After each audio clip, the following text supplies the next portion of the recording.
Bonjour, j'ai le plaisir et l'honneur de vous souhaiter la bienvenue pour cette première réunion de l'Académie catholique de France, de vous souhaiter la bienvenue au nom du bureau de cette Académie. Je suis Pierre Manin, le secrétaire du dit bureau.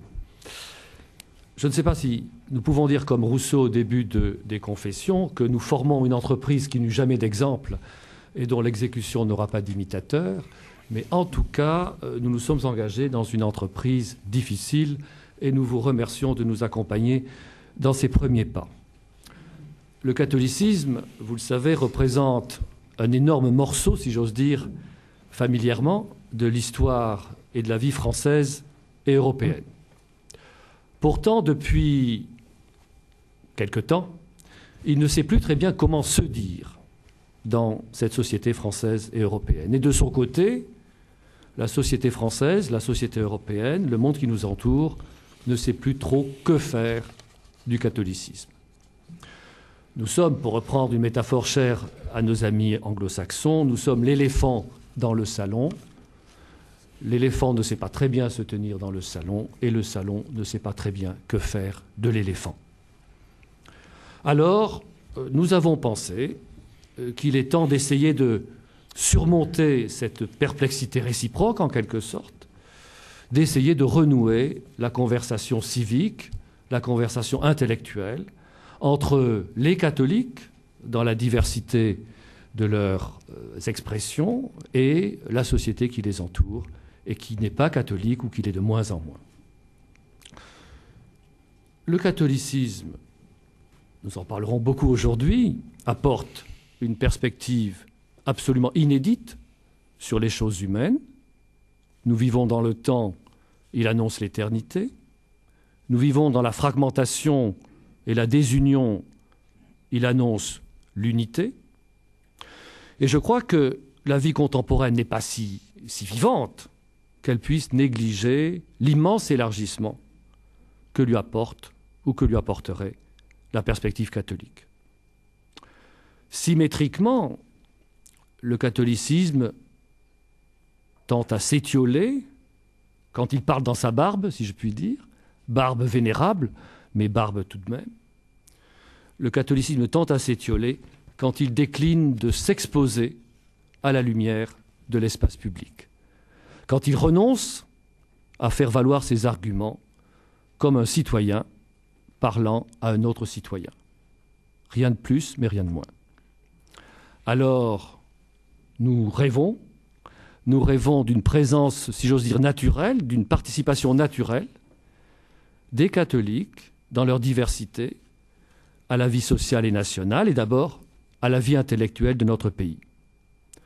Merci à tous d'accompagner aujourd'hui ce premier pas, cette première étape, mais vous le savez, le premier pas constitue plus de la moitié du chemin. Pourquoi sommes-nous réunis aujourd'hui au Bernardin? J'y vois deux raisons. La première, clairement indiquée sur le programme de cette journée, rendre hommage à Charles Darwin, qui le 24 novembre 1859 publiait L'origine des espèces. Son œuvre est toujours d'actualité et interroge la société contemporaine sur la vie, le temps et Dieu. La seconde raison de notre rencontre se situe dans le prolongement de la conférence prononcée ici même par Benoît XVI le 12 septembre 2008, où il s'adressait à l'ensemble du monde multiforme de la culture. En évoquant les étudiants cisterciens, le Saint-Père plaidait pour une reprise vigoureuse, audacieuse, pertinente de la vie intellectuelle dans l'Église catholique. S'était lancé un défi, challenge que l'Académie catholique de France, en se constituant, a désiré relever pour la gloire de Dieu et le salut du monde. Comme vous, sans doute, j'ai lu avec passion, il y a 11 ans déjà, l'encyclique de Jean-Paul II, fides et ratio.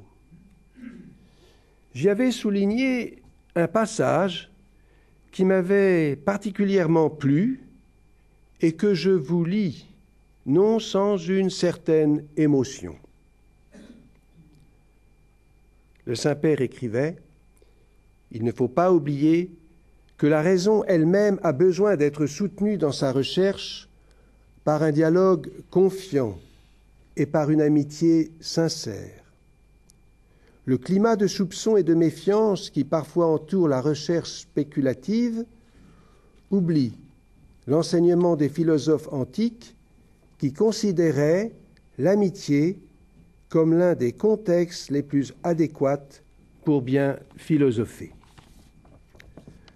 Maintenant, la parole va être donnée aux orateurs. Ceux-ci vont se succéder avec leur savoir, leur questionnement, leur espérance, la joie d'avoir fait un pas dans la connaissance, dans la vérité. Des débats auront lieu ensuite.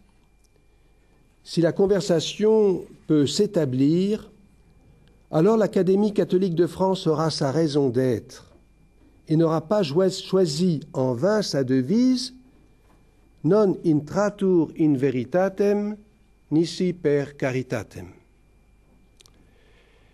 Cédant la parole à saint Paul lorsqu'il s'adresse aux chrétiens, aux habitants de Corinthe, j'ajouterai ceci.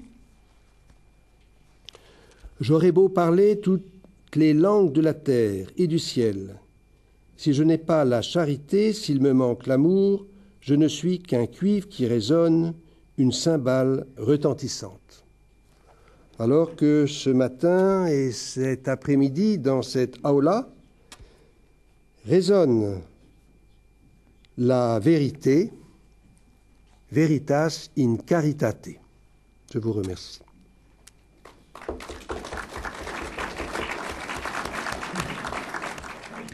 Depuis plusieurs semaines, la question nous est posée. Elle est déclinée diversement, selon des tonalités, une gamme de tonalités allant de la surprise à l'assentiment. Comment l'Académie catholique de France est-elle venue à l'idée? La réponse est simple. Sans l'analyse et la détermination tenace de nombreux collègues de l'université, laïcs et religieux, des pasteurs soucieux de la vitalité intellectuelle du catholicisme et d'une meilleure visibilité de sa production intellectuelle, nous n'en serions pas là.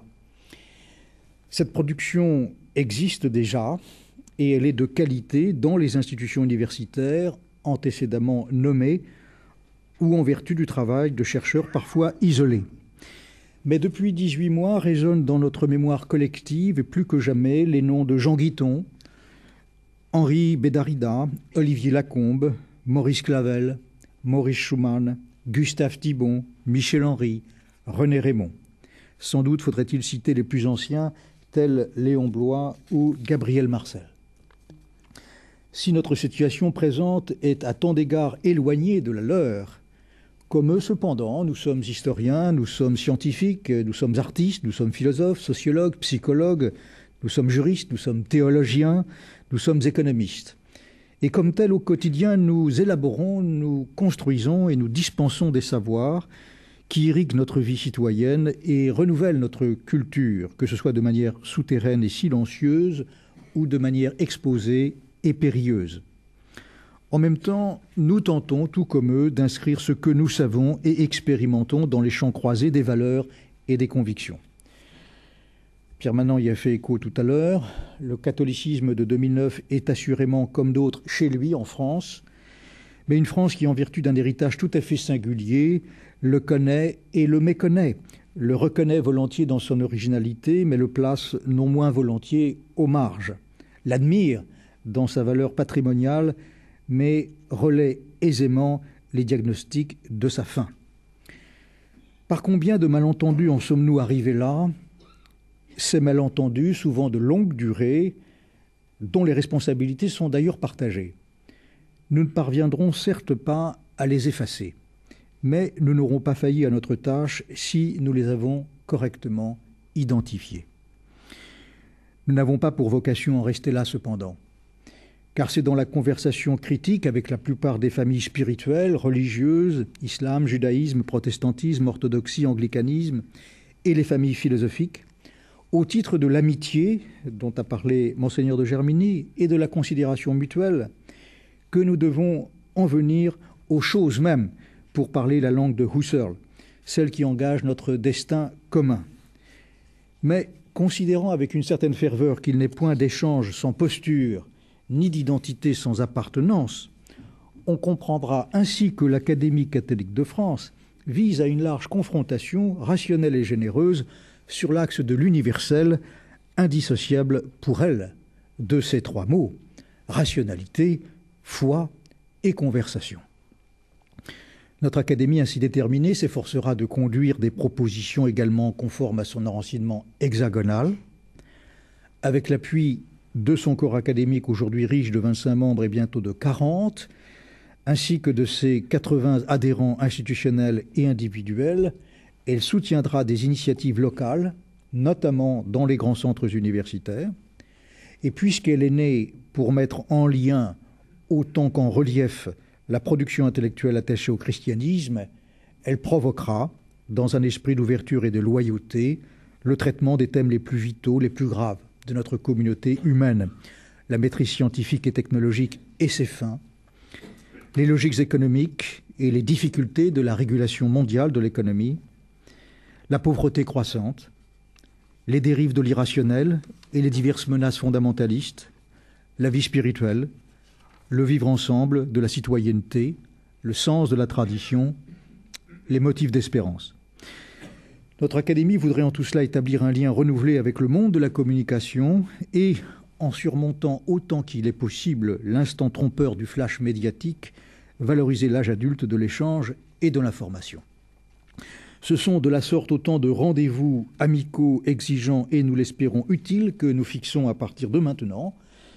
Le rendez-vous d'aujourd'hui, préparé par le Conseil scientifique dont l'Académie s'est dotée et dirigé par notre collègue Jean-Michel Maldamé, a retenu un thème porté par l'actualité d'un anniversaire majeur qui est celui de l'œuvre darwinienne.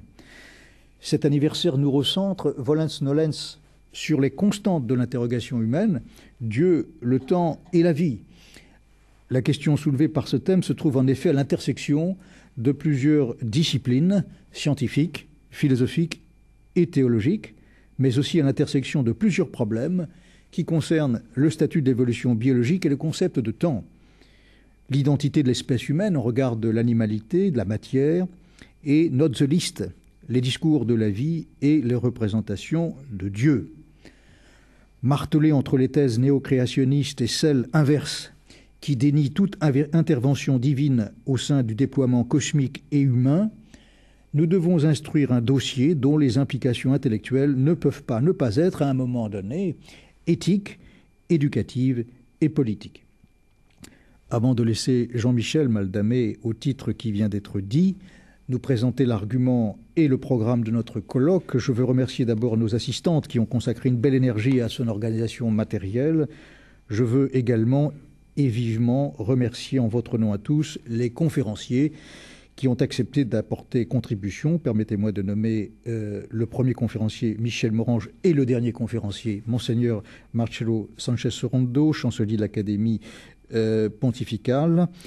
Les arguments qu'ils ont prévu de développer me font obligation d'en finir maintenant avec mon intervention qui n'avait pour objet que de vous souhaiter un bon colloque et aussi de vous demander d'accompagner l'espoir qui, par-delà son thème, ce tel colloque se permet d'éveiller. Et je vous remercie de votre présence et de votre attention.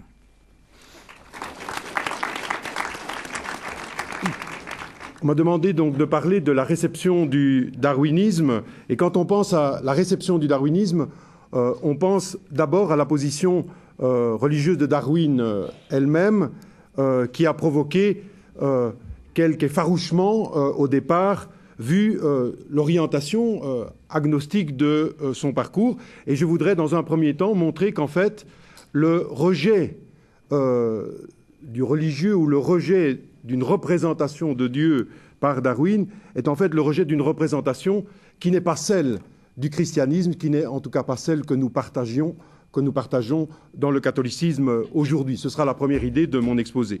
Deuxièmement, quand on parle de réception du darwinisme, on évoque parfois les différentes affaires, les différentes réticences d'un certain nombre de milieux dans l'Église catholique vis-à-vis de la position de Darwin. J'essaierai de montrer que, contrairement à ce qu'on a pu prétendre, un certain nombre de scientifiques, de philosophes et de théologiens avaient accueilli très positivement la théorie de Darwin, malgré effectivement des foyers de résistance locale.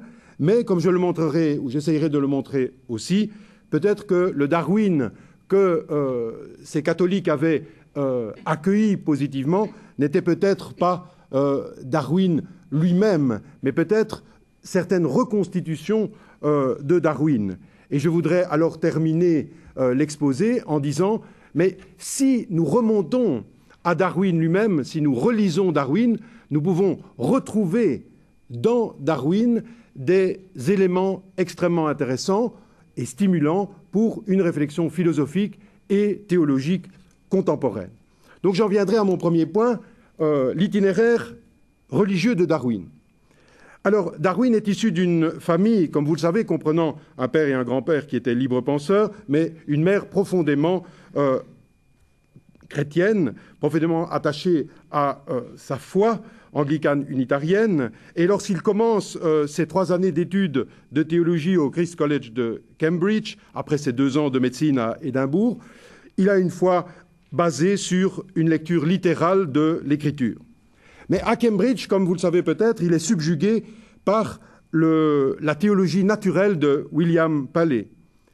Paley qui avait d'ailleurs critiqué les écrits d'Erasmus Darwin, le grand-père de Darwin, ce médecin transformiste. Et Darwin déclare à propos du livre de théologie naturelle de Paley, « Je ne pense pas avoir jamais admiré un livre autant que la Natural Theology de Paley. Je pourrais presque le réciter par cœur. » Le titre de l'ouvrage de Paley, publié en 1802, dit bien son objet. Théologie naturelle ou preuve de l'existence et des attributs de la déité collectés à partir des phénomènes de la nature.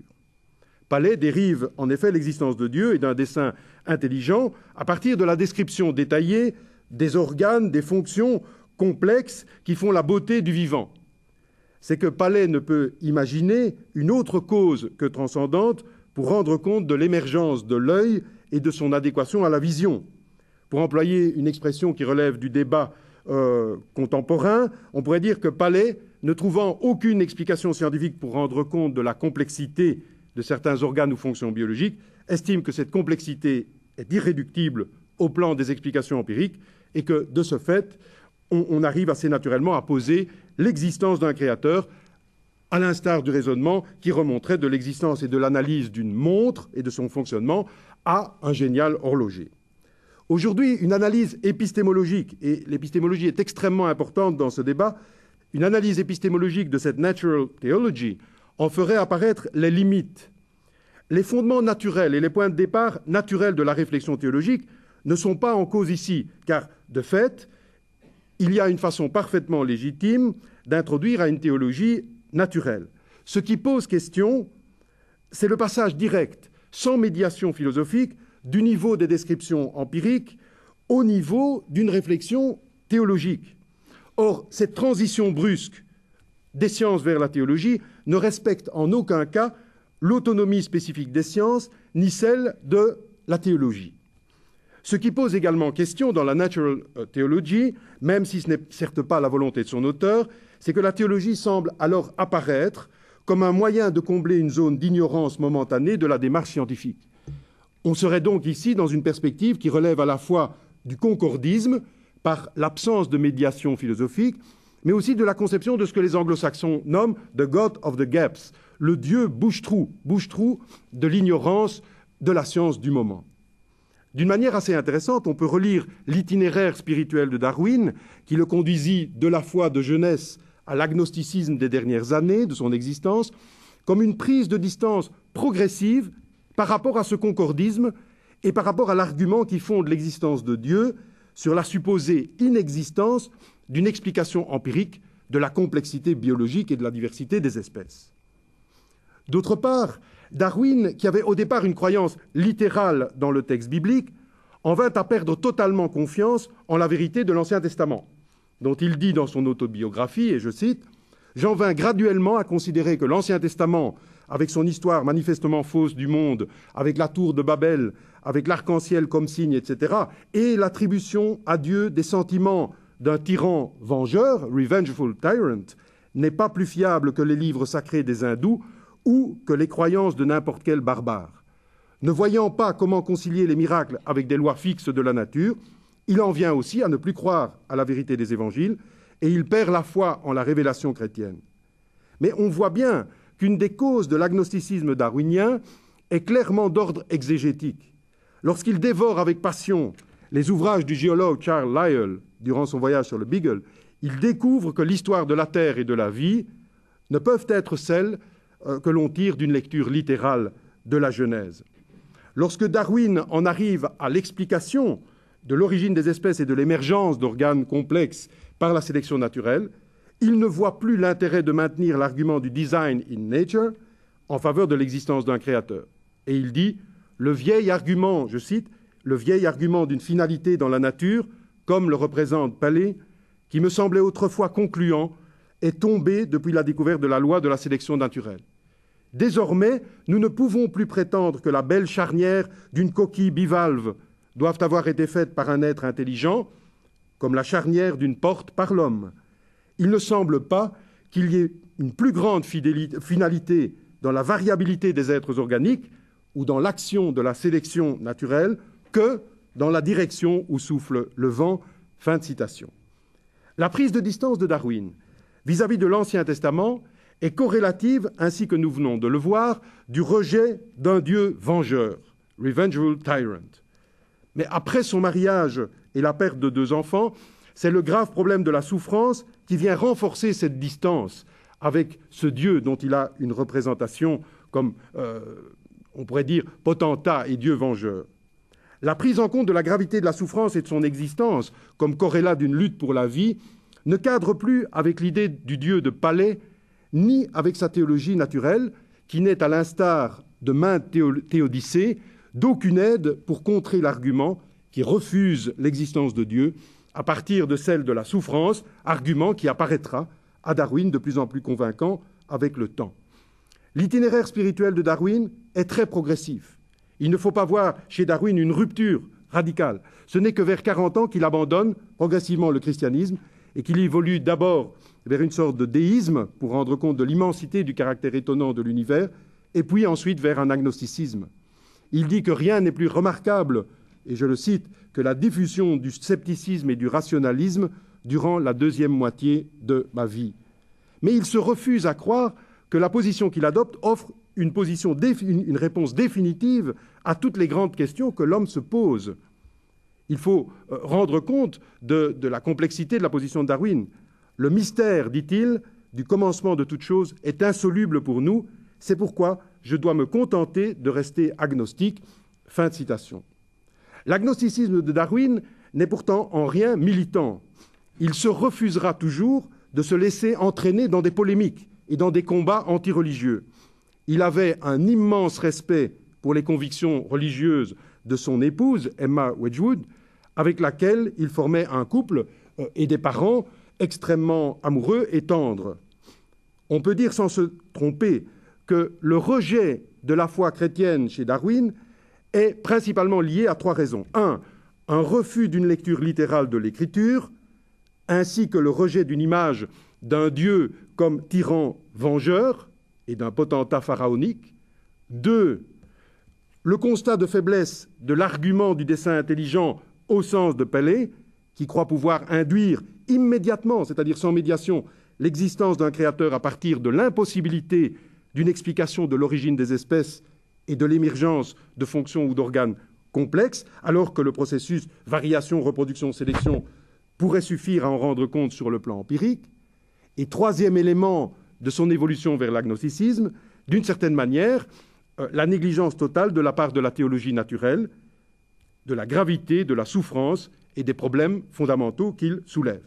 Avec le recul du temps, on ne peut que donner à Darwin raison de s'être distancié, non pas de la foi, mais de cette foi-là. L'apport de l'exégèse contemporaine, l'approfondissement, comme chez un Maurice Zindel par exemple, d'une théologie trinitaire contestant les représentations d'un Dieu despote ou pharaonique, et enfin, troisièmement, la prise en compte sérieuse, philosophique et théologique de la gravité du mal, mènerait, dans le régime catholique, au même rejet, mais bien entendu pas à la même conclusion agnostique, car de fait, celle-ci ne s'impose pas aux scientifiques catholiques d'aujourd'hui, qui intégreraient les acquis de l'exégèse historico-critique et les acquis de la théologie ou des théologies dont je viens de parler. Il est intéressant de noter que l'épouse de Darwin, annotant le passage de l'autobiographie de son mari, dans lequel il évoquait l'idée d'un Dieu sans cœur punissant les non-croyants, dont son grand-père et son père, écrivit en note « Very few now would call that Christianity ».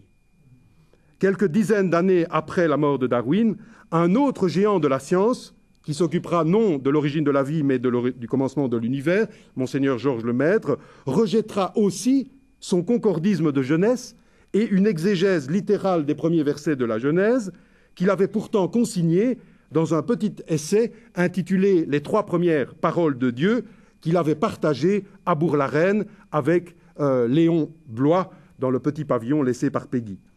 Mais pour Monseigneur Lemaître, ce rejet salutaire d'un concordisme de jeunesse va de pair avec la découverte de la légitimité d'une approche autonome scientifique du début de l'univers et ne s'accompagne pas du tout d'un agnosticisme profondément attaché à sa foi vécue au sein de la fraternité sacerdotale des Amis de Jésus, fondée par le cardinal Mercier. Le père de l'hypothèse de l'atome primitif évoluera, lui, plutôt, non pas vers l'agnosticisme, mais vers une position distinguant méthodologiquement et probablement un peu trop, distinguant l'ordre de la science et l'ordre de la théologie. Donc, et ce sera la conclusion de mon premier point, Darwin a bien rejeté la foi ou une certaine représentation de la foi, mais celle-ci n'est pas celle que nous partageons dans le régime catholique d'aujourd'hui. Et donc, il n'y a aucune raison de s'en effaroucher. Deuxième idée de mon exposé, c'est que, contrairement à ce qu'on a pu penser, la réception du darwinisme va provoquer bien évidemment toute une série de résistances locales au sein de l'Église catholique, mais du point de vue de l'Église universelle comme telle, aucune mesure ne sera prise contre le darwinisme comme tel, ni même probablement contre les catholiques darwiniens. Mais le Darwin accepté positivement par ces catholiques darwiniens n'était peut-être pas le Darwin de Darwin lui-même, comme je vais essayer de le montrer. La théorie que Darwin propose dans The Origin of Species est largement fondée et confirmée aujourd'hui dans un cadre qui, comme l'a dit Michel Morange, à l'instar de toute théorie scientifique normale, s'affine, se raffine, s'enrichit d'apports variés, en l'occurrence ceux de la génétique, de la biologie du développement, Ivo Divo, etc. Mais c'est une théorie qui, d'un point de vue empirique, est strictement scientifique. Darwin est un scientifique, un naturaliste méticuleux qui accumule de façon impressionnante les données à l'appui de ses idées, mais cette théorie a fait l'objet directement d'une multitude d'interprétations philosophiques, théologiques, voire antithéologiques, qui ont largement échappé à son auteur. Je ne puis entrer ici dans les détails complexes que d'autres historiens ici dans la salle pourraient refaire mieux que moi.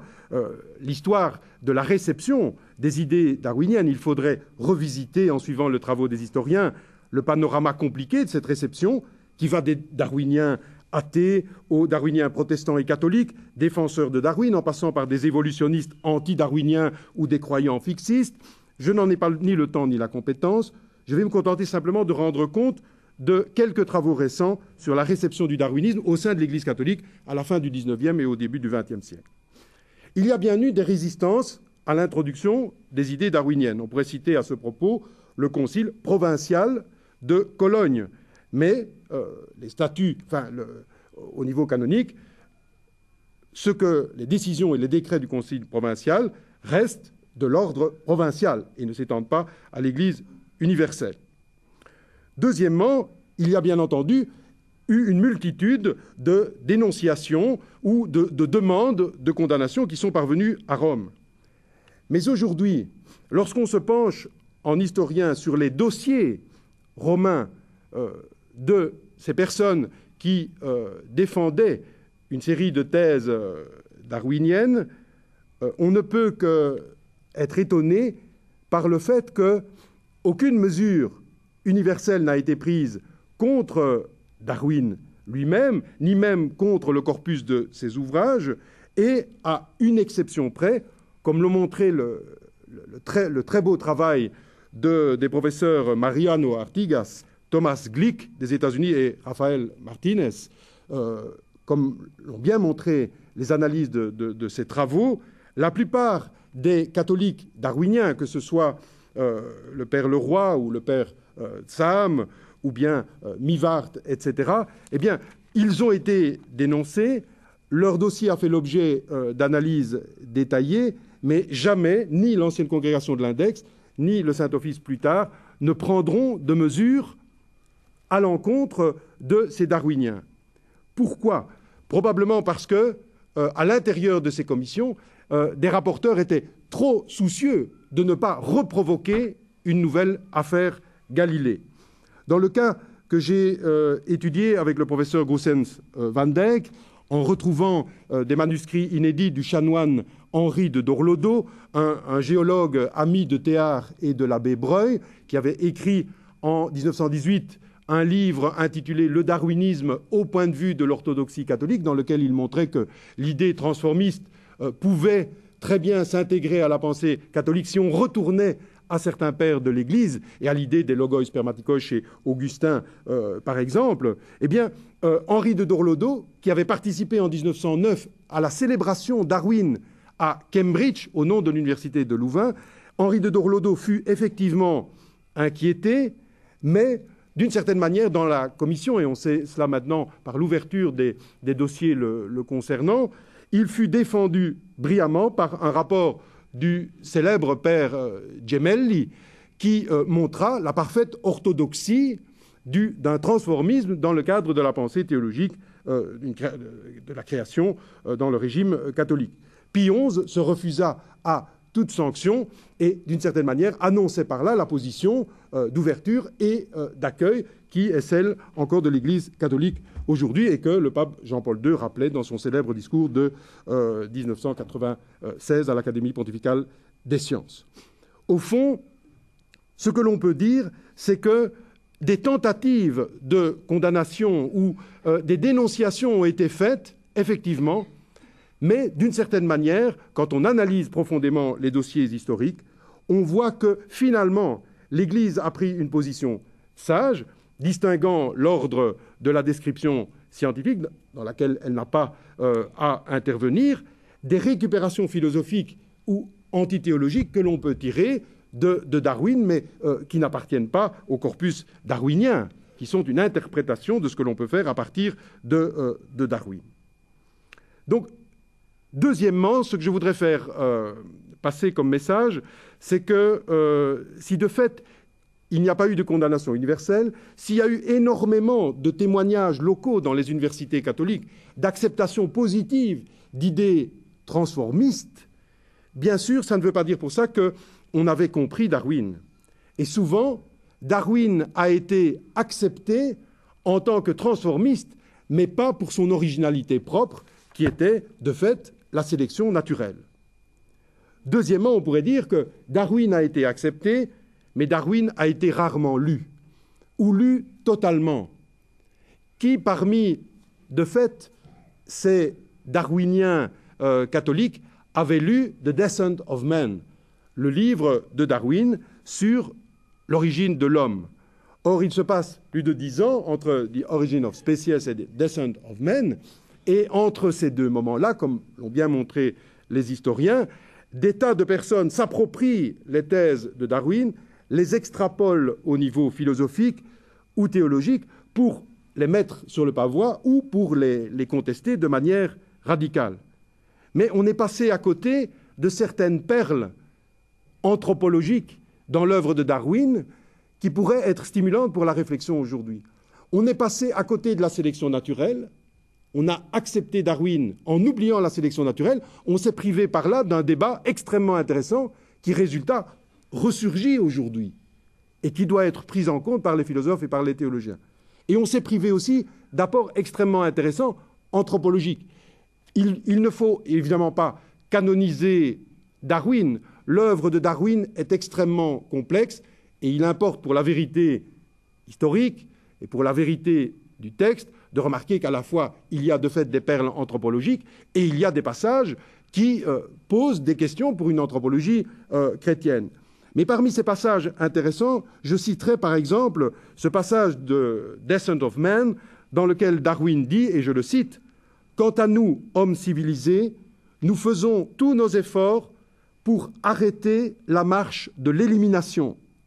Nous construisons des asiles pour les idiots, les infirmes et les malades. Nous faisons des lois pour venir en aide aux indigents. Et, dit-il, nous ne saurions réprimer notre sympathie envers les malheureux, les faibles, les infirmes, en admettant même que l'inflexible raison nous en fit une loi, sans porter préjudice à la partie la plus noble de notre nature. » Et donc, comme l'ont bien montré toute une série de penseurs, effectivement, il n'y a pas chez Darwin nécessairement les racines de ce qu'on a dit plus tard, les racines d'un eugénisme, les racines d'une position qui serait anti-humaine, etc., même si la position de Darwin est parfois ambiguë. Mais a-t-on lu ces passages de Darwin dans lesquels il dit, de fait, que la partie la plus noble de l'homme pourrait être, d'une certaine manière, de faire barrage à l'élimination? On est loin de l'eugénisme galtonien ou des idées de Spencer, et ça vaut la peine, même malgré les ambiguïtés de Darwin, d'aller lire vraiment Darwin et de rechercher des perles qui pourraient nous donner à penser dans le champ philosophique ou même théologique. Et donc, retrouver Darwin. Donc, on a eu peur de Darwin parce que le darwinisme menait à l'agnosticisme. Mais je vous ai dit, effectivement, le Darwin, la représentation du christianisme ou de Dieu que se fait Darwin n'est pas une représentation chrétienne ou n'est certainement plus la représentation théologique que nous partageons dans l'Église catholique. Deuxièmement, nous avons accueilli Darwin à la fin du XIXe siècle beaucoup plus largement que ce qu'on a dit, mais nous n'avons pas accueilli le Darwin de Darwin. Nous devons retrouver les problèmes sous-jacents à l'œuvre de Darwin et enfin les discuter pour que ces difficultés liées à la sélection naturelle, liées à son anthropologie, ne finissent pas par revenir par une autre porte, ayant cru accepter Darwin, mais ayant laissé en dessous de la table des tas de problèmes qui, de fait, sont importants et difficiles. Alors, je voudrais suggérer, troisième partie, en retrouvant ce qui fait l'originalité de Darwin, je suis persuadé qu'il y a là un stimulant pour la pensée théologique d'aujourd'hui. Alors, tout d'abord, l'itinéraire de Darwin nous invite à une prudence épistémologique. Son évolution montre nettement que toute tentative de théologie purement naturelle ne peut être que vouée à l'échec et conduire à un rejet de la foi. Il convient donc de se défier des concordismes impatients. On ne peut récupérer la science et la tordre pour en faire sortir une théologie. On ne peut pas passer directement de la science à la théologie sans la constitution minutieuse d'une médiation philosophique. C'est un défi majeur aujourd'hui que de constituer ce cadre philosophique qui permettrait, comme le suggérait Jean Ladrière, une véritable articulation dynamique entre science et théologie, éloignée de tout concordisme, mais éloignée de tout discordisme et de tout séparatisme qui pourrait stériliser la réflexion. Mais ce n'est pas encore suffisant. Il faut que la démarche qui conduit de la science à la théologie par la médiation d'une philosophie de la nature soit associée à une démarche symétrique par une médiation métaphysique qui éclaire ce qui est déjà consistant dans l'immanence par un surcroît d'intelligibilité et par la promesse d'un achèvement transcendant. L'aventure spirituelle de Darwin montre en négatif que les liens entre science et théologie ne peuvent plus être pensés dans un seul sens, unilatéralement, mais à la manière d'un échange de la science vers la théologie et de la théologie interrogeant les fondements philosophiques d'une science. La piste de la théologie strictement naturelle ne peut mener qu'à l'agnosticisme, suspendant la pertinence de la théologie, ou bien au créationnisme irrespectueux de la science. Pour y échapper, on doit donc revaloriser l'articulation, vue comme un lien d'union dans la distinction, qui trouverait finalement son fondement dans cette relatio quaedam qui caractérise chez saint Thomas la création. Premier point. Darwin invite à la prudence épistémologique et à la reconstitution d'une articulation véritablement philosophique. Deuxièmement, Darwin, en retrouvant l'aspect original de Darwin, la théologie est stimulée à développer de nouvelles réflexions ou à réactiver des représentations ou des modèles qu'elle avait peut-être oubliés. On pourrait dire Darwin est une chance pour le théologien et le philosophe contemporain. Alors je vais donner pour cela deux petits exemples pour terminer. Il me semble qu'un des points cruciaux de la théorie darwinienne, enrichie de tous les apports récents, est que le phénomène vivant est une réalité en devenir. Les organismes vivants sont à la fois merveilleusement constitués, mais toujours en état d'inachèvement. De plus, la théorie de l'évolution, qui voit celle-ci comme une conséquence directe du couplage entre variation aléatoire, reproduction, sélection sous la contrainte d'environnements fluctuants, nous interdit de considérer ce devenir, ce procès, comme la réalisation d'un plan strictement préétabli ou le déroulement d'un programme rigide. Life is tinkering. Variation et sélection conduisent à décrire la vie comme une espèce de bricolage génial, mais comme un bricolage. Il y a de l'aléatoire, il y a du jeu dans le processus par lequel la vie advient. Ceci ne conduit pas, comme certains l'ont redouté, à un évanouissement de la notion de finalité ou de projet de Dieu sur sa création. Au fond, une médiation philosophique qui est nécessaire ici montrerait qu'il y a bien d'autres manières de penser la finalité que celle, tant critiquée par Bergson, d'une finalité comme déterminisme à l'envers. La philosophie qui se dégage, par exemple, de la trilogie de Maurice Blondel, par exemple, permettrait d'introduire une ontologie de l'inachèvement ou de l'insuffisance dont parlait Jean École dans son livre sur la métaphysique de Maurice Blondel, une ontogénie qui peut donner sens à cette vie en devenir tout en maintenant une finalité. Cette ontologie blondélienne, par exemple, permettrait, disons-le au passage, de préserver de manière originale et rigoureuse le concept de forme et de nature, mais en lui conférant une nouvelle dynamique, une caractéristique plus dynamique, une plasticité, une historicité qui garderait tout son sens au regard de la biologie contemporaine. Blondel dit d'ailleurs « Nous devons nous défier d'un nouveau fixisme qui prétendrait réaliser dans le monde des organismes des solutions parfaites. L'on voit trop, en effet, dit Blondel, combien la mutabilité ou la disparition des espèces prouve que les réussites de la vie, comme celles de la pensée, sont en effet toujours transitoires. Et c'est l'intérêt de Darwin de nous obliger à quitter une ontologie trop fixiste des formes pour s'orienter vers une ontologie qui maintient le concept de nature, mais qui lui donne une notion dynamique et finalisée qui, d'une certaine manière, passe la rampe au regard d'une philosophie de la nature issue des données récentes de la biologie. On trouverait, grâce à cette philosophie, des échos dans des théologies de la création, telles celles, par exemple, décrites par le père François Heuvet dans La création comme jeu, où l'on voit le projet de Dieu non comme celui d'un génial ingénieur ou d'un programmeur, mais comme celui d'un père patient, non pas d'un ingénieur, d'un horloger, mais d'un père, dont la relation créatrice se fait appel, proposition, stimulation et finalement don par un achèvement transcendant. La trilogie de Blondel, par exemple, n'est assurément pas la seule médiation philosophique possible. Je ne l'ai donnée qu'à titre d'exemple, éclairant tout de même, puisqu'elle permet de penser à la fois l'étonnante plasticité du vivant en même temps que sa finalité réelle. Le maître d'Aix dit d'ailleurs, je cite, « La vie constitue une métamorphose ininterrompue, mutation qui, lente ou brusque, apparaît au regard embrassant la succession des âges comme une plasticité cohérente. » Mais Blondel dit aussi, à maintes reprises, s'inspirant des épîtres de Jacques et de Pierre, « Nous sommes des ébauches de créatures, initium aliquod creature, mais que Dieu lui-même perfectionnera, affirmera, solidifiera. » N'y a-t-il pas ici une chance pour reprendre la question de la finalité, mais à partir d'une ontologie qui intègre une plasticité et un devenir des formes, qui ne perd rien de l'ontologie traditionnelle, mais qui lui redonne un aspect dynamique. On comprend alors que le rejet du dieu horloger de Palais est ici très salutaire pour le théologien, car il éloigne au maximum l'image d'un dieu mathématicien pour l'inviter à penser la création à partir de l'idée d'un père aimant.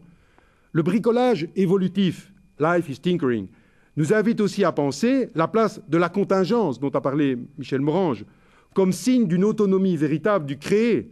Le buisson évolutif, avec ses essais, ses erreurs, ses avancées, ses reculs, ses voies sans issue, est pour moi le plus beau signe de cette autonomie réelle du créé, rendue possible par l'acte créateur de Dieu, qui en offre l'achèvement plénier en lui offrant de coopérer à sa création. Le rejet de Darwin est donc salutaire, car il invite à penser la finalité de la création, non pas comme un attracteur obligeant tout le vivant à rentrer dans le rang, non pas comme l'exécution inflexible d'un plan, d'un programme d'informatique, mais comme le projet amoureux plein de discrétion, de respect et d'inventivité qui manifeste, selon les dires, encore une fois, de Blondel, la cohérence du dessein divin, la ténacité plastique de ce plan et la preuve toujours renouvelée des inventions charitables au profit d'un ordre de grâce, mettant toujours davantage en avant les miséricordes divines. Quoi de plus naturel irait-on penser le projet d'un père pour la vie de ses enfants ou une relation amoureuse comme l'exécution d'un plan rigide, sans fantaisie, sans dialogue, sans changement? N'y a-t-il pas une chance de reprendre l'impulsion darwinienne pour retrouver une théologie de la création basée sur un Dieu père et non pas sur un Dieu horloger? Deuxième exemple, et je termine par là, c'est le fait qu'en retrouvant quelques perles de l'anthropologie darwinienne, on pourrait retrouver des choses extrêmement intéressantes pour la pensée théologique aujourd'hui.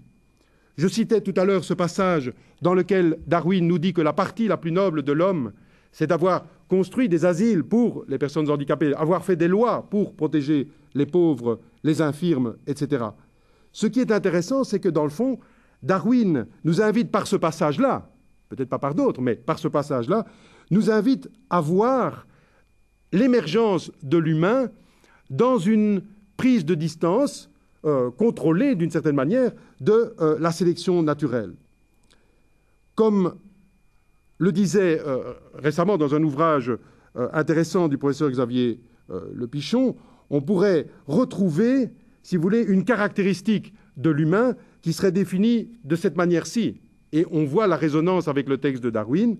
L'homme devenait plus homme, dit Xavier Le Pichon, dans son livre « De la mort à l'amour », les racines de l'homme, aux racines de l'homme. L'homme devenait plus homme dans la mesure où il découvrait et accueillait son prochain, qui souffre comme un autre lui-même, et que ce sont les membres les plus faibles, les plus marginalisés, les plus atteints de la société, qui, depuis le début de l'histoire de l'homme, ont eu le pouvoir de la tirer hors du monde animal, ou au contraire, lorsqu'ils sont rejetés, de la rabaisser au plus bas niveau.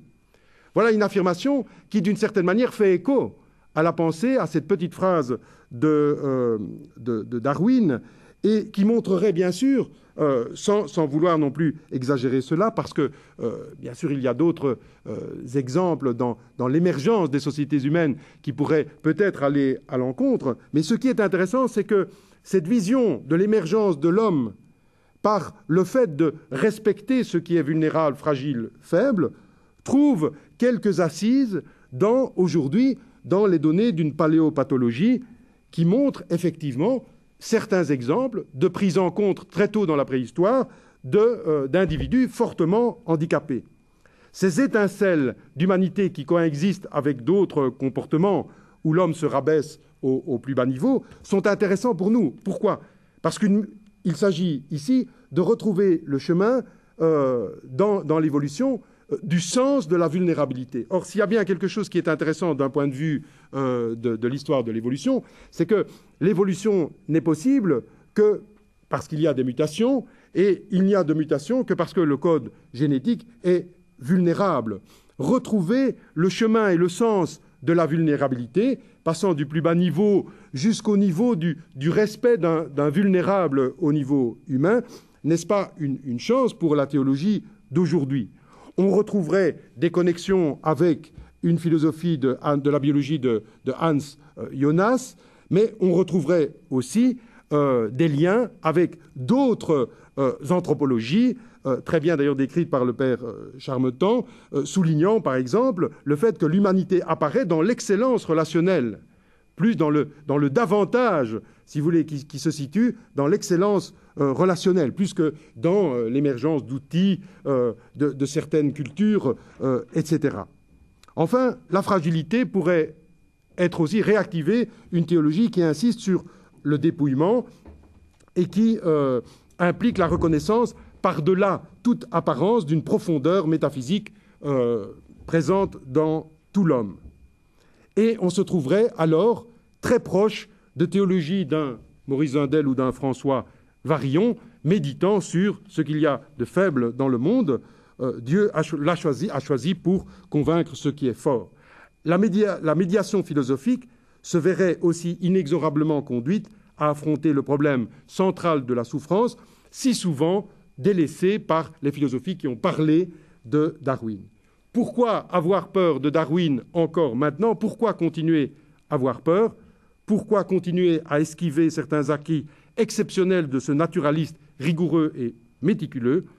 Intégrons plutôt ces acquis, cherchons-en le sens par une médiation authentiquement philosophique, et nous verrons combien cette herméneutique de la théorie de l'évolution nous amènera au seuil de théologie qui aujourd'hui pense la création comme une relation paternelle et qui donne toute sa mesure à la fragilité. Je vous remercie. Bien, merci de cette invitation. On m'a donc invité à parler à ce colloque à l'occasion du 150e anniversaire de Darwin.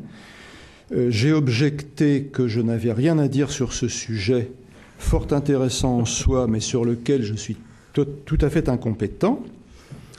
Réponse par retour du courriel. Veut pas le savoir, vous parlez. Que fait-on quand on n'a rien à dire? Eh bien, on parle du temps. Je vais donc vous parler du temps. Mais tout bien réfléchi, parler du temps n'est peut-être pas tout à fait étranger à notre sujet, puisque la théorie de l'évolution a parmi ses conditions de possibilité la prise en vue de la très longue durée, et en particulier d'une durée bien plus longue que celle que supposait la chronologie que l'on avait bricolée à partir de la Bible, et qui ne dépassait guère l'ordre de grandeur du millénaire. On parle depuis Freud de la blessure au narcissisme humain, qu'aurait représenté l'idée selon laquelle l'homme descend de l'animal, voire du singe, deux formules qui sont d'ailleurs, on le sait, plus journalistiques que rigoureuses. À supposer que cette idée d'une blessure au narcissisme soit moins fausse dans le cas de Darwin que dans celui de Copernic, ce que je ne crois d'ailleurs pas, la véritable inquiétude suscitée dans les esprits européens serait plutôt antérieure de quelques décennies à Darwin. Ce serait l'apparition de durées qui dépassent l'imagination. Ces choses faites avec la géologie, qui explique la formation des matériaux formant le globe en se fondant sur des aires d'une telle durée. Elle a atteint une forme classique et en même temps réussi une percée en direction du grand public avec l'œuvre de Charles Lyell, The Principles of Geology, parue entre 1830 et 1833. Il en a été question ce matin. Nous avons des témoignages écrits sur la façon dont les hypothèses de la géologie ont écarté de la foi des gens comme Matthew Arnold ou John Ruskin, qui avaient du mal à concilier la chronologie biblique, qu'ils prenaient comme une donnée de foi, et les immenses durées que postulait la géologie. Dans une lettre célèbre de 1851, Ruskin s'exclame, 1851, donc 8 ans avant l'origine des espèces, Ruskin s'exclame « Si seulement les géologues me laissaient tranquille !» J'y arriverai très bien sans ces affreux marteaux. J'entends leur cliquetis à la fin de chaque cadence des versets de la Bible. Je voudrais citer, après cette entrée en matière, une plaisanterie qui me semble profonde. Elle figure dans cette source inépuisable de savoir et de sagesse que constitue la méthode assimile d'allemand dans son ancienne version. Deux braves gens y discutent ainsi. Ah, t'as vu ce qu'ils disent dans le journal? Il paraît que le soleil va s'éteindre dans 1 milliard d'années. B, tremblant de tous ses membres. Quoi? Ah, Ben oui, le Soleil va s'éteindre dans 1 milliard d'années. B. Oh, j'avais compris 1 million. Que nous dit cette blague innocente? Au fond, la même chose que ce que Descartes avait constaté, que l'imagination, à la différence de la raison, ne distingue pas entre un polygone de 1000 côtés et un polygone de 10 000 côtés. Plus concrètement, une distance d'1 milliard ou de 10 milliards d'années-lumière, si elles sont très précisément et très facilement assignables par le calcul, ne font guère de différence pour l'imagination. C'est ce qui a mené C.S. Lewis, dans une œuvre d'histoire des idées, à formuler ce paradoxe que pour l'homme antique et médiéval, le cosmos était ressenti comme plus grand que ne l'est pour nous l'univers pourtant élargi au-delà de toute mesure dans lequel nous nous savons vivre. En effet, il pouvait comparer la Terre, pour lui simple point mathématique, à la sphère dernière qui était grande absolument, non relativement, puisque rien n'était plus grande qu'elle. Alors que pour nous, la Terre n'est à peu près rien par rapport à l'orbite de Pluton, laquelle n'est à son tour à peu près rien par rapport à la Voie lactée, laquelle n'est enfin à peu près rien par rapport à l'ensemble de l'univers. Ceci vaut donc pour les distances vécues, pour les grandeurs vécues de quelque nature qu'elles soient. Je ne parlerai ici que du temps vécu, ou plus exactement des durées que l'on peut imaginer comme vécues, bref, du temps vivable, ou à tout le moins imaginable. C'est en effet parce qu'on peut les imaginer que ces durées ont un intérêt pour nous, et qu'elles sont susceptibles d'entrer en ligne de compte quand nous nous demandons que faire et comment le faire. Pour aller plus profond, je ne puis donc éviter de pénétrer dans le domaine de la longue durée. Ce faisant, je transgresse en toute connaissance de cause un des commandements qui déterminent dans le microcosme académique ce qui est de bon ton et ce qui ne l'est pas. Une des figures tutélaires de ce microcosme, Lord Keynes, a, chacun le sait, décrété hors la loi le souci du long terme. Dans un passage éternellement cité, mais très rarement référé, le célèbre économiste écrivit « Ce long terme est un guide qui ne peut que nous égarer là où il s'agit d'affaires en cours. À long terme, nous sommes tous morts. » Bien sûr, mais tout dépend de la façon dont on comprend le pronom « nous ». Si l'on entend par là les personnes présentes, il s'agit d'une lapalissade. Et selon toute vraisemblance, c'est justement cela que Lord John voulait dire. C'est ce que l'on peut deviner si l'on prête attention à son usage du temps présent, nous sommes tous morts, alors qu'il aurait très bien pu dire we shall be dead.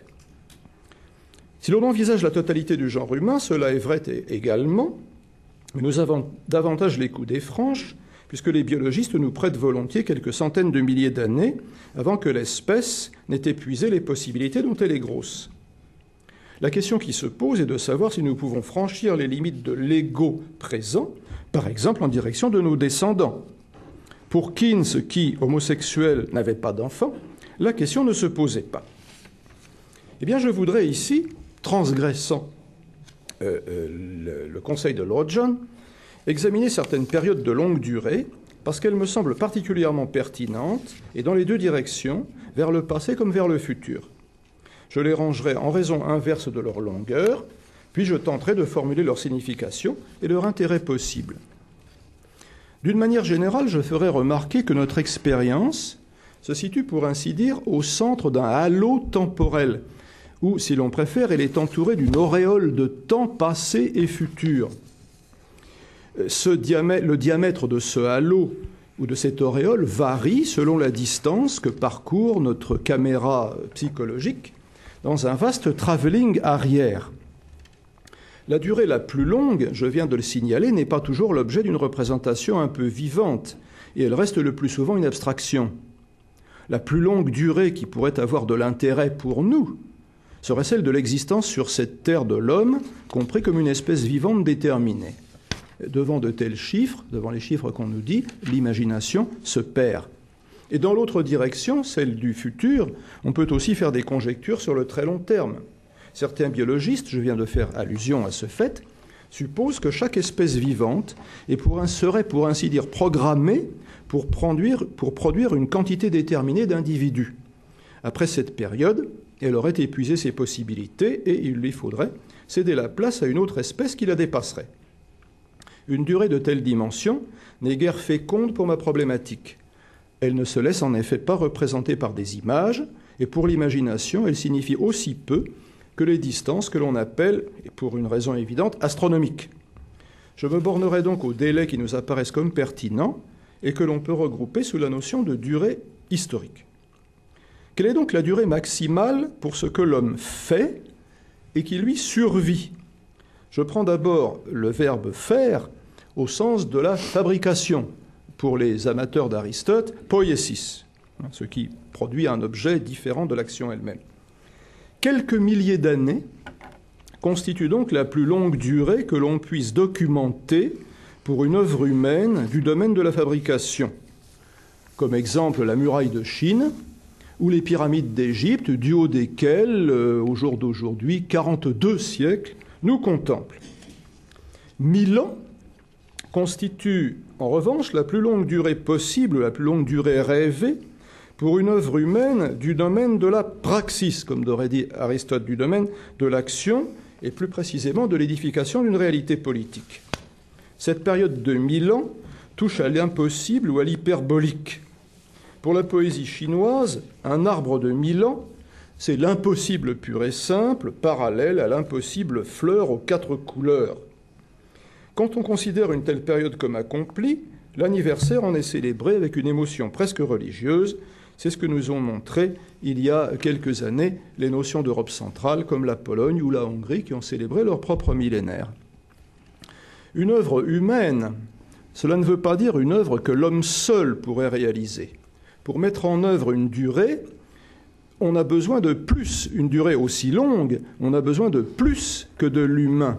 Dans l'Apocalypse, chapitre 29, verset 6, le millénium, l'espace de 1000 ans, est fondé par Dieu et reçu par l'homme qui l'habite. Même Hitler avait besoin pour son royaume de 1000 ans de cette puissance sombre qu'il invoquait souvent sous le nom de la providence. De la sorte, le millénaire serait l'unité de mesure des événements qui se déroulent certes dans le monde humain, mais qui pourtant touchent au surhumain. L'unité de mesure de l'humain comme telle serait plutôt le siècle. On pourrait relier cela à un calembour qui pourrait peut-être cacher quelque chose de profond et qui opposerait le millénarisme et le sécularisme, deux notions qui, à première vue, n'ont rien à voir l'une avec l'autre. Mais on pourrait donner du sécularisme une étymologie un peu grinçante en prenant au sérieux, au rebours d'ailleurs de la véritable étymologie, le sens chronologique du mot saeculum. Le sécularisme serait la tentative de créer un temps purement humain, à la différence de la chronologie millénariste, qui impliquerait quelque chose de surhumain, éventuellement de divin. Passons pour le moment de la durée, nous régressons de plus en plus court, si je puis dire. Passons pour le moment de la durée de ce qui dépasse l'homme à celle de l'homme lui-même. J'envisagerai celui-ci d'abord au-delà de l'individu comme être générique. Quelle serait donc la durée maximale d'une entreprise qui se comprendrait comme simplement humaine? Je proposerai quelques siècles, plus précisément peut-être 4 siècles. Commençons par une bizarrerie. 400 ans est la durée qui, selon certains démographes, gens fort sérieux d'ailleurs, reste à vivre à l'humanité. C'est en tout cas, calcule-t-il, ce qui se produirait si les taux de natalité qui sont aujourd'hui la règle dans les pays les plus développés d'Europe devaient se généraliser au reste du monde. 400 ans sont peut-être aussi la limite de la compréhension mutuelle immédiate à l'intérieur d'une même langue. La langue change constamment et de façon insensible ou en tout cas discrète. Après 4 siècles, le style d'écriture, le vocabulaire et à plus forte raison la prononciation se seront modifiés de telle sorte que la possibilité d'une intercommunication entre des locuteurs qui se trouveraient par miracle mis en contact à travers les siècles ne serait aucunement garantie. En conséquence, 400 ans sont peut-être aussi la limite supérieure d'un certain sentiment d'identité à soi d'une population. C'est ce que semble avoir supposé la Bible, que 400 ans sont la durée représente la durée du séjour supposé d'Israël en Égypte. 430 ans très précisément, selon le livre de l'Exode, ce qui, de façon intéressante, équivaut à 4 siècles plus une génération. Si la captivité avait duré plus longtemps, peut-être le peuple juif se serait-il dissous dans l'ensemble des habitants de la vallée du Nil. On touche un terrain plus solide quand on fait intervenir le point de vue de la parenté. De façon objective, c'est le sang d'innombrables générations d'ancêtres inconnus qui coule dans nos veines. Voire l'information emmagasinée dans nos gènes est plus ancienne que l'histoire entière de notre espèce.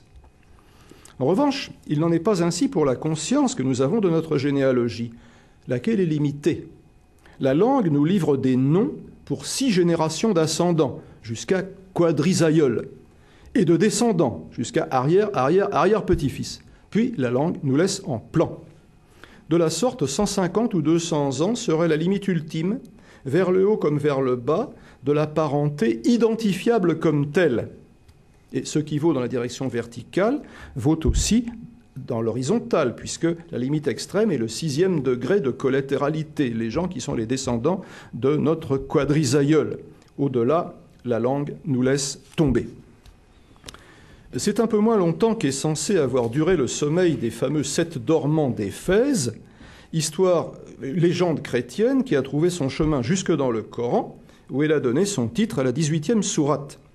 D'après celle-ci, ces martyrs chrétiens seraient restés cachés dans une caverne pas moins de 309 années, 4 siècles moins 3 générations.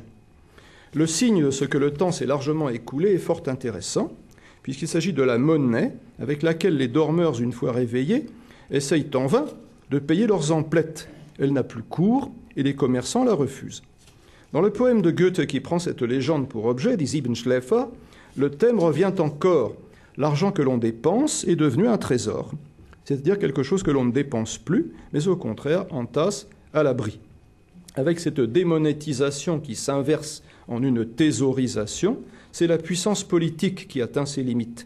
Aucun souverain ne peut espérer que la monnaie qui porte son effigie sera encore acceptée 3 siècles après sa disparition. Après avoir parlé de la durée de la collectivité, je passe à la durée de l'individu. Et là, j'arrive à la limite du siècle. 100 ans, donc 70 plus 30, représente la somme d'une vie humaine normale plus une génération. Le latin saeculum signifie avant tout la durée maximale d'une vie humaine, un peu comme le grec aion. Et c'est en un second temps que le mot a pris le sens qu'il a encore aujourd'hui, à savoir une durée déterminée, mesurée de façon abstraite par le nombre de 100. Sans doute appelé par le fait, au fond contingent, que nous comptons dans un système décimal, et non duodécimal ou que sais-je. Dans la Rome antique, le siècle était la durée qui séparait en principe du moins 2 représentations de ce que l'on appelait, pour cette raison, les jeux séculaires. Le héros chargé de les annoncer proclamait solennellement que personne qui assistait à ces jeux ne les avait déjà vus, ni ne les reverrait une seconde fois. Il semble qu'il se soit agi d'une galéjade, et les gens se moquèrent d'ailleurs d'une prétention aussi exorbitante. Reste que la durée d'un siècle, dont j'ai dit qu'elle était arbitraire par certains côtés, n'est pas sans fondement concret. Dans la direction du passé, le siècle est la limite des souvenirs vivants du moi. Je peux garder un souvenir de mes grands-parents et plus rarement de mes arrière-grands-parents. Un siècle est aussi la limite de la mémoire vivante, à savoir ce que mon grand-père m'a raconté, pour l'avoir expérimenté, vécu lui-même, et que je puis à mon tour raconter à mes petits-enfants. Dans l'autre direction, celle de l'avenir, un siècle est aussi la limite des soucis concrets du moi. Je puis me préoccuper de la situation, voire je dois me préoccuper de la situation future de mes enfants, de mes petits-enfants, à la limite de mes arrière-petits-enfants. En revanche, j'ai du mal à me faire vraiment des soucis pour les générations qui viendront après. Dans le domaine du droit, 100 ans sont aussi une limite supérieure, celle de la durée la plus longue d'un contrat, ce qu'on appelle le tempus memoratum, au-delà duquel on entre dans le domaine de l'immémorial. Un joli lieu commun de droit français, un joli brocard, dit qu'il loi du roi à plumer 100 ans après en rend la plume, ce qui veut dire que pour les crimes contre l'État, il ne faut pas espérer qu'il y ait jamais prescription. Quand on descend jusqu'à la vie humaine réelle, on en arrive à des délais qui prennent de l'importance, soit parce qu'ils coïncident avec l'existence de l'ego, soit parce qu'ils en occupent une à l'intérieur de la durée de celle-ci. Je n'ai guère besoin de parler de la durée normale de la vie humaine. La Bible la fixe déjà à 70 ans, et elle ajoute que 80 représente un exploit, Gevura, psaume 90. C'est sous ce nom d'ailleurs que les Juifs célèbrent encore aujourd'hui le 80e anniversaire de leurs proches. Cette durée de 7 fois 10 ans correspond à une sagesse dont nous avons des témoignages dans un large espace, en Grèce par exemple. Mais au Moyen-Âge, Dante sait encore, c'est le premier vers de la comédie, qu'il est au milieu du chemin de la vie quand il a 35 ans. Et 5 siècles plus tard, Hölderlin encore intitule Moitié de la vie, un poème qu'il compose en 1803 alors qu'il a 33 ans. En dessous de cette limite, on trouve la génération. Sa durée n'est pas fixe, 30, 40 ans. Elle est approximative. Et c'est justement parce qu'elle n'est pas déterminée arbitrairement, mais pour une large part naturelle. Entre les longues durées, la génération occupe une place bien à elle. Elle est la plus petite possible des longues durées, ou la plus courte, la plus longue des courtes durées. Selon l'empereur Marc Aurèle, il suffit de vivre 40 ans pour épuiser l'expérience humaine possible. La génération coïncide donc mystérieusement, nous aurons à le revoir, avec quelque chose comme la totalité de l'expérience humaine. Cette durée de 30-40 ans a une base biologique. Une génération représente en gros la durée de la fécondité d'une femme, de la maturité sexuelle à la ménopause. En conséquence, elle est aussi la distance maximale entre deux enfants nés d'une même mère, donc entre deux frères ou sœurs. La possibilité théorique existe qu'un enfant et un petit enfant de la même mère naissent en même temps, ou, pour le dire autrement, qu'un enfant est un oncle ou une tante de son âge. Cette durée d'une génération est d'autant plus intéressante que l'histoire entière de l'humanité y est suspendue, ou pour mieux dire, repose sur cette pointe mobile et extrêmement aiguë. La longueur de l'histoire passée de l'espèce, plusieurs centaines de milliers d'années, suivant la façon dont on compte, ou davantage, où le nombre d'individus actuellement en vie, qui est de quelques milliards, ne joue pas ici le moindre rôle. Il suffirait en effet théoriquement de mettre fin au business de la reproduction pour que toute cette durée et toute cette quantité disparaissent de façon définitive et sans espoir de retour. On a même calculé pendant combien de temps exactement il conviendrait de s'abstenir de procréer pour que le processus devienne irréversible et l'humanité disparaît si on est arrivé à 60 ans. Le chiffre est déjà dans la seconde partie du roman de la Rose, terminé par Jean de Meun vers 1280, et plus tard, dans un sonnet célèbre, Shakespeare en personne recommande encore à son jeune ami, qui était peut-être aussi son amant d'ailleurs, de se marier et d'engendrer des enfants, car, sans le mariage et la procréation, l'humanité serait anéantie. 3 fois 20 ans ferait disparaître le monde. De la sorte, l'humanité, du point de vue biologique, repose tout entière sur la base étroite d'une génération.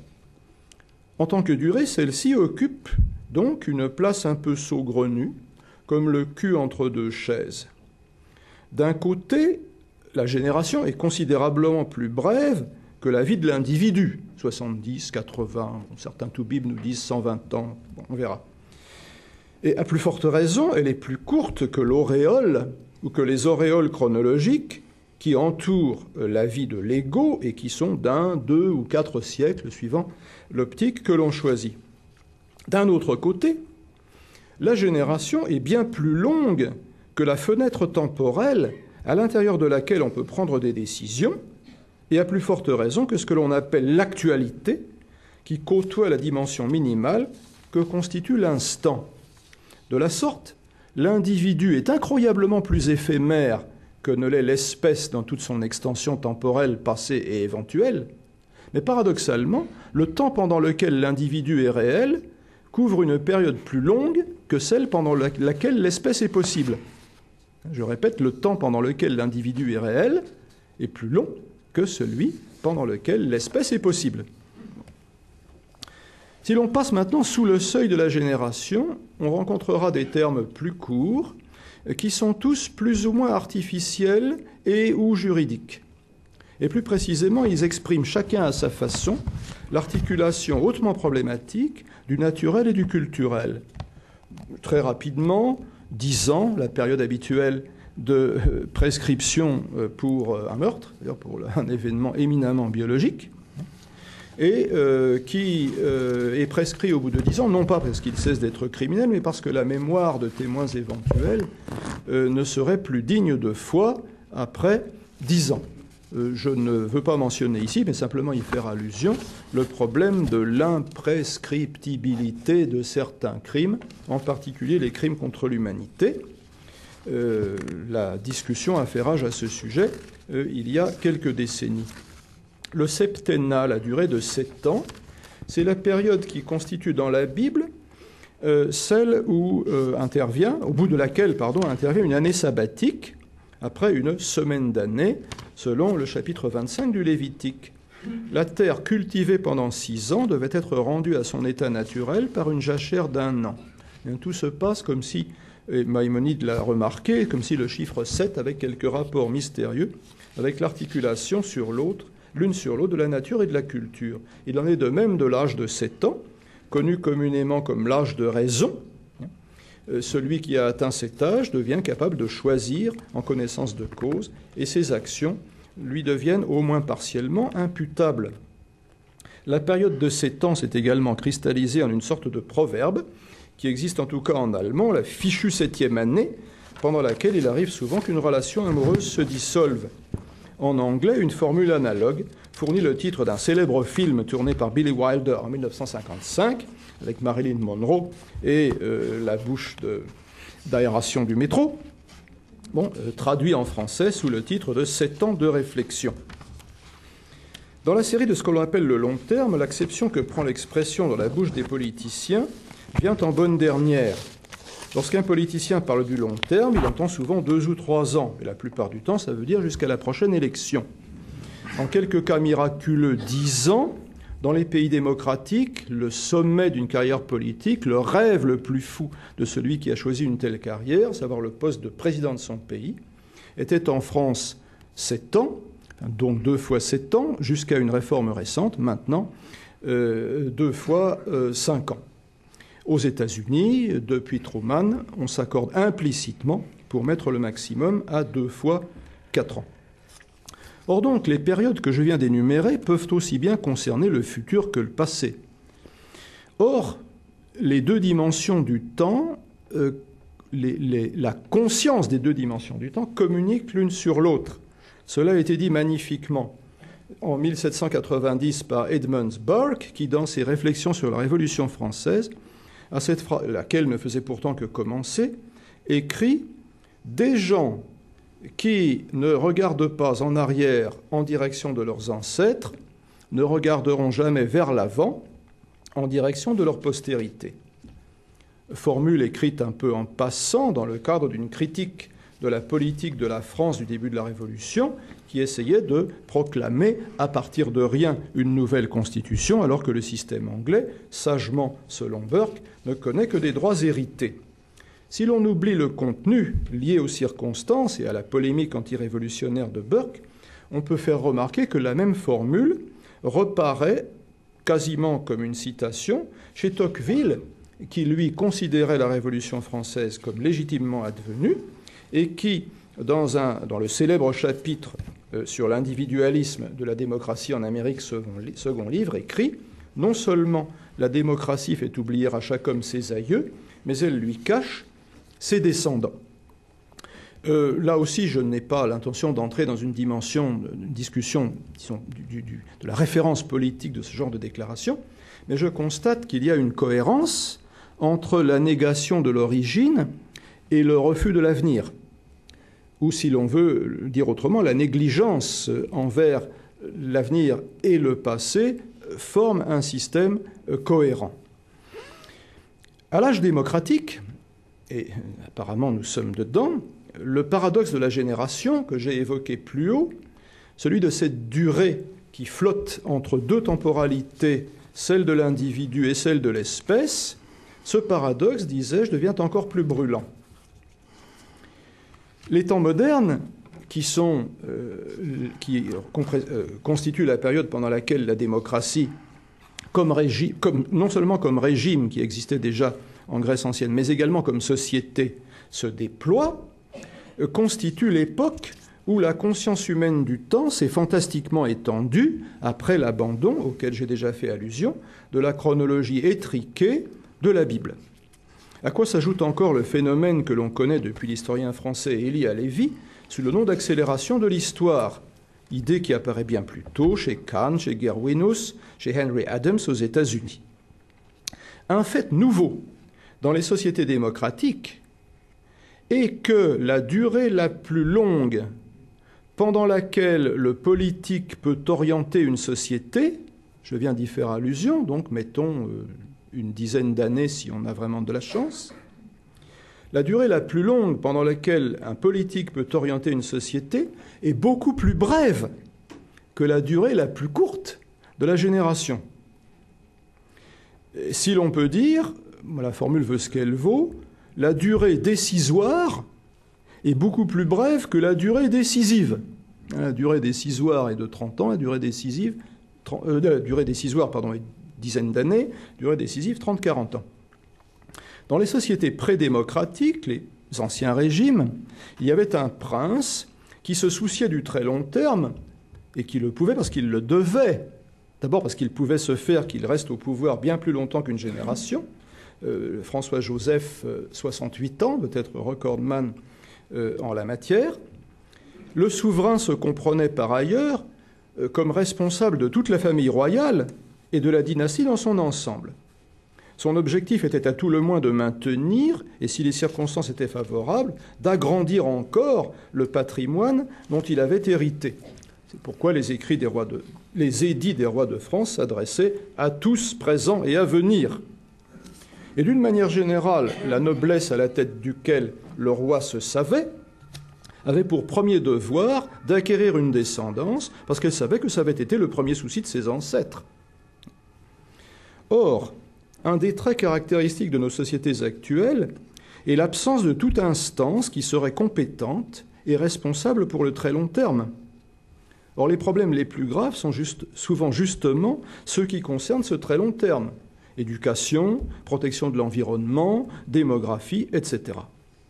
Un espoir cependant, je ne voudrais pas être trop pessimiste, les numéros 1 de bien des paradis terrestres, les lideres maximos, les chers dirigeants et autres présidents à vie ont retrouvé cette sagesse et pour le plus grand bien du socialisme à édifier et ou le plus grand bonheur de leurs sujets unanimes dans l'enthousiasme, se débrouillent pour être arrachés le plus tard possible à l'affection de ceux-ci et ont le soin de placer en position de leur succéder leur fils ou leur frère.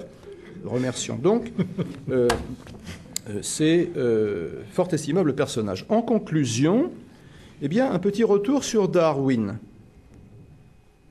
La durée démesurément longue, la durée inimaginable que supposait Darwin pour rendre compte de l'évolution des espèces, cette durée est finie.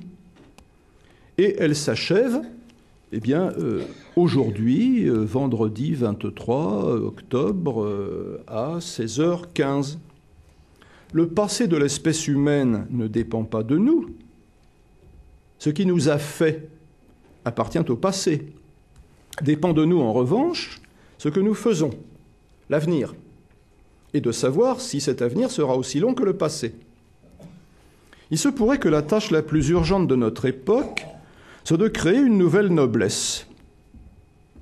Je me raccroche par là à une intuition de Nietzsche, lequel ne manquait d'ailleurs pas une occasion d'insister sur l'importance du très long terme. Le philosophe allemand définit la noblesse a contrario en caractérisant le vulgaire, donc le non noble, comme quiconque ne regarde pas plus haut que son grand-père. De par le passé, la noblesse constituait une élite dominante. Ce que je souhaiterais ici n'est nullement la restauration d'une telle couche sociale, vous l'auriez peut-être deviné. Ce que je souhaite plutôt, c'est plutôt la constitution chez tout homme d'une conscience nobiliaire de la temporalité. Et je dirais avec un sourire que tout compte fait, C'est bien la particule qui fait la noblesse. Et noble celui qui est de quelqu'un, de quelque part, de quelque chose. Et noble celui, également, symétriquement, qui, se sachant tel, veut aussi que quelque chose, que quelqu'un, provienne à son tour de lui. Et je terminerai par une dernière question. Si, comme tout porte à le croire, la théorie de l'évolution est bien plus qu'une hypothèse, quelle interprétation des découvertes de Darwin et de ses successeurs nous permet-elle de concevoir la noblesse de l'humain et nous donne de la sorte de bonnes raisons pour poursuivre l'expérience humaine? Je vous remercie.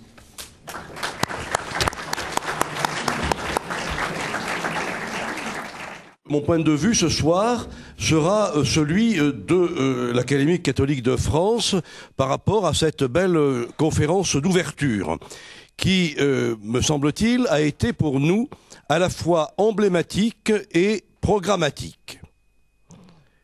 Emblématique parce que nous arrivons à l'automne de l'année Darwin. Bien des réunions ont déjà eu lieu, bien des choses très savantes ont été dites, y compris dans cette enceinte. Il nous appartenait ce soir, dans le choix que le Conseil scientifique de la conférence a fait, de voir d'une manière différente comment nous pouvions nous associer à cette commémoration de Darwin. Et je crois que ce qui est emblématique, c'est que les orateurs nous ont permis d'aller au-delà de la seule discussion de Darwin dans les termes de notre programme entre Dieu et la vie, et le temps comme cette introduction, cette médiation entre l'éternité de Dieu et la contingence de notre existence. En ce sens, l'Académie catholique a voulu marquer l'originalité de sa présence. Ce n'est pas une académie des sciences, ce n'est pas une académie de philosophie ou de théologie, c'est une académie qui prétend porter un point de vue, le point de vue de la partie catholique de ce pays, et de pouvoir réfléchir et permettre à des personnes de disciplines différentes de se retrouver pour réfléchir ensemble. Et quand je vois la salle, c'est la première fois de la journée que je la vois, je connais beaucoup d'entre vous, et je me réjouis de la grande diversité des compétences que vous apportez ce soir et aujourd'hui par votre présence à l'Académie catholique. C'est en ce sens que cette conférence est emblématique. Ce n'est pas la énième conférence technique de biologistes, de paléontologues sur l'évolution. Ce n'est pas la énième conférence de philosophes ou de théologiens. C'est une conférence où un dialogue a pu se produire entre des personnes de compétences réelles mais différentes. Et nous avons apprécié combien la part de discussion a rendu vivante cette rencontre. En second lieu, cette rencontre n'est pas seulement emblématique, elle est aussi programmatique. Elle est aussi programmatique parce qu'elle me semble être la première d'une série de rencontres de l'Académie catholique de France, et en ce sens, elle nous montre le chemin à suivre. Ce chemin à suivre, nous avons... je ne vais pas reprendre les textes savants, mais ce chemin à suivre, j'ai surtout retenu que c'était un chemin qui permettait de poser des questions. Et il me semble qu'une tâche fondamentale du rôle et du rôle social, du rôle civique de notre académie sera de poser des questions. Peut-être pas nécessairement de donner des réponses, mais il me semble que ce pays a besoin d'un peu de poil à gratter, que ce pays a besoin d'une instance qui puisse poser des questions et ne pas se contenter mécaniquement d'apporter des réponses toutes faites, celles que l'on voit tous les soirs sur le petit écran. En ce sens, par rapport au thème, parce qu'on ne va pas se contenter de poser des questions dans l'abstrait, on pose des questions sur un thème, sur un vaste sujet, et je crois que j'ai retenu, pour ma part, deux choses importantes. La première, c'est que la théorie de l'évolution représente une situation épistémologique très particulière et que cette situation très particulière permet de la prendre, en un certain sens, comme un modèle dérangeant, innovant et le transporter dans d'autres domaines de réflexion. C'est ce qui m'amène au deuxième point, à savoir, ce n'est pas du tout dans la perspective, on l'a répété plusieurs fois, d'un affrontement entre science et foi, ou d'une tentative de réconciliation entre la science et la foi, mais c'est le constat que la théorie de l'évolution, la réflexion autour de la théorie de l'évolution permet d'apporter, de poser des questions nouvelles et d'ouvrir des avenues nouvelles à la réflexion philosophique et à la réflexion théologique. Et il me semble très important de souligner qu'il ne s'agit pas seulement d'une dimension interdisciplinaire qui me paraît tout à fait essentielle dans notre académie, mais qu'il s'agit aussi d'une dimension qui est destinée à nous rappeler que notre réflexion doctrinale, catholique, n'est pas isolée, n'est pas un champignon, mais qu'elle plonge ses racines dans une culture scientifique, une culture artistique ou littéraire, et je crois qu'il sera très important, programmatique, pour notre académie, dans les choix de ces prochains sujets, de ces prochaines rencontres, et nous aurons dans les prochaines semaines, aussi bien par le relais des institutions qui constituent une partie de l'académie que par le corps académique, l'occasion de réfléchir sur le programme de l'académie. Il y a un bureau très actif qui a pu porter l'académie dans les premiers mois jusqu'à cette brillante conférence, mais désormais c'est aux membres de l'académie, aux institutions qui la composent, aux individus qui font partie du corps académique de nous proposer des programmes et un travail. Et je crois que la journée, la conférence, et j'en remercie vivement le Père Maldamé et le Conseil scientifique, je n'en suis pas donc je peux les remercier à distance, cette conférence est un modèle pour nous de ce qui doit pouvoir être fait. C'est-à-dire parvenir à poser des questions et à voir comment la culture contemporaine permet d'enrichir la réflexion philosophique et théologique du christianisme. Il n'y a pas d'isolement, de séparation, mais il y a, je crois, un vaste mouvement qui est celui de la vie. Je conclurai en disant que l'académie elle-même, comme toute institution, entre dans des processus d'évolution. Elle a quelques mois, mais elle va connaître certainement au cours de son existence des petites variations, voire même de grands changements. Mais en tout cas, je crois que ça sera le signe même qu'elle est une académie vivante. On s'est interrogé sur une définition de la vie. Je disais à mon voisin que est vivant ce qui meurt. Et il est clair que toutes les institutions sont mortelles, comme les civilisations, mais je crois que ce que nous portons et ce que, grâce à vous, nous avons porté aujourd'hui, et grâce à toutes celles, tous ceux qui nous ont aidés pour construire ce beau projet de l'Académie catholique de France, nous avons pu, je pense, donner un exemple de programme sur le travail qui nous reste, et j'espère que nous aurons de longues années devant nous. Merci.